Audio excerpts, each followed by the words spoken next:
time to talk about supply chains. Do not roll your eyes. Do not lay back and go to sleep. Do not change the channel. We have to just talk briefly about what these are.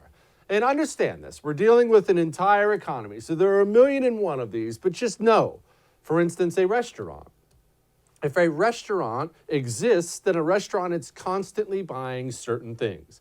The silverware is pretty much in place. The plates are in place, but napkins, they're always buying napkins. They're going to need a certain amount of napkins or paper towels. They're always going to buy those things. And therefore, the industry itself, the place they buy them from, is always going to produce this many paper towels. This many paper towels has to go to Bob's Mexican joint. We know that, so we'll always produce that many paper towels. Steaks. Bob's Mexican joint does a great steak fajita, and they're always buying X number of steaks every month, 50 steaks every single month. So this cow slaughterhouse is always going to set aside 50 steaks every month for Bob's Mexican joint. That's just part of the supply chain. And when they buy cows from the slaughterhouse, when they're out there shopping for cows, they're always going to know, well, we're going to need at least 2 extra cows because, Bob's Mexican joint's going to get 50. That's a very, very basic, very, very brief window into how a supply chain works. Essentially, every business out there, it accounts for a lot of the supply chain going on. So what do you think actually happens with oil? Maybe you've heard of oil. It's kind of like a big part of our economy. What do you think happens with oil when people stop driving? Do you understand how many things you make that are made with oil, or how many things you use that are made with oil? It's a lot. And I mean, it's a lot. And now we have an issue. The oil industry cannot go under. We can't afford to have the oil industry go under. At the same time, we cannot afford to write any more taxpayer checks to industries out there, nor should we ever. The problem is when you tell a nation to stop driving, when you tell a nation to go home and hide under their bed, at a time when oil was already down because of the Sauds and because of the Russians, well, now it goes from a problem to being a disaster. And these state and local governments, how long have you heard me rant about the fact these state and local governments are going to have their budgets absolutely blown up? Well, it's happening right now. You see them already clamoring to Congress, help us! Bail out our pensions. We need some money here. We need extra money there.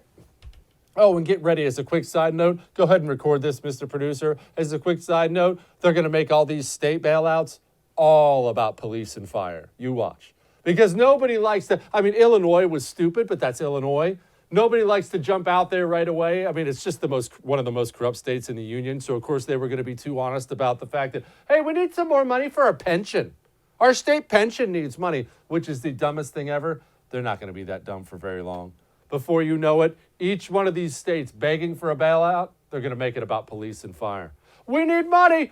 If you don't give us money, you're anti-cop. You are anti-firefighter, and you're anti-teacher too. You watch, write it down. I guarantee you it's about to happen. But it's going to be GOP governors too. You see, GOP governors have budgets too. And let's be honest. GOP governors, even the good ones, they've made promises too. And even the good GOP governors, they don't like to do budget cuts, do they?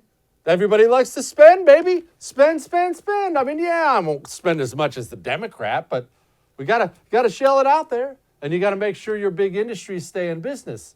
Well, that's gonna be a major problem for the taxpayer who was $23 trillion in debt before this whole fiasco. And since then, what have we done? Printing machine, baby, trillions out the door, just chucking it in the fireplace. Oklahoma Governor Kevin Stitt had a letter to Trump about Corona and what he would like to see and why. I'll explain in a second. Quote, overproduction of oil continues to threaten the economy, posing many potential environmental threats to Oklahoma and other producing states with no demand and rapidly diminishing storage capacity. This could lead to difficult decisions for producers regarding where to position these hydrocarbons with no place to store them and no one to buy them. We are asking your administration to declare the COVID-19 pandemic a force majeure or act of God for the narrow purpose of protecting these producers from actions to cancel leases held by production as a result of production stoppage. You know what? I need to play for you this one little video first, and I'm going to explain to you what he's really saying there amongst all that force majeure talk. Here's this. You think about shutting down one well, you've in essence shut down and have impacted your service companies, your supply companies. You have impacted so many families by shutting down. Yeah, that's true. That's a big deal. But really, that's what all this force majeure stuff is. You see, an oil well, here's how it works. When you tap one, you can't stop it. Oil isn't one of those, let's just turn off the pump because prices are down. Once you tap it, it's coming, baby. It's coming all the way. And so you do have to store it someplace. And I'm not going to act like it doesn't mean anything to store it someplace, but here's what this is. All these governors now, every single one of them, Republican and Democrat, are going to try to find new and inventive ways where they can use the law, maybe use taxpayer funds to bail out their own states because their own states are drowning. And the truth of the matter is this, and nobody wants to hear this, and it's not popular to run on this, but the truth is this. If you lock down your state, if you allowed your state to be destroyed, that's not the federal taxpayer's job. Now, I'm not blaming the Oklahoma governor. From what I understand, he's an outstanding governor. I'm not trying to single him out in any way. But that's the truth. We cannot start bailing out states. We cannot start singling out whole industries to bail out. We can't, especially not the oil industry that will come back. I'm as pro-oil as they get. I'm not one of these environmentalists. I don't believe in climate change. Drill, baby, drill. Put a drill everywhere for all I care. But don't write them a taxpayer-funded check as soon as things get bad. No, you were there for the good times. You weather it through the bad times.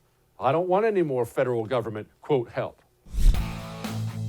Hey, thanks so much for watching the first on YouTube. If you liked what you saw, go ahead and like and subscribe. You heard me. Like it, subscribe. You'll get a lot more of it and a lot more of me.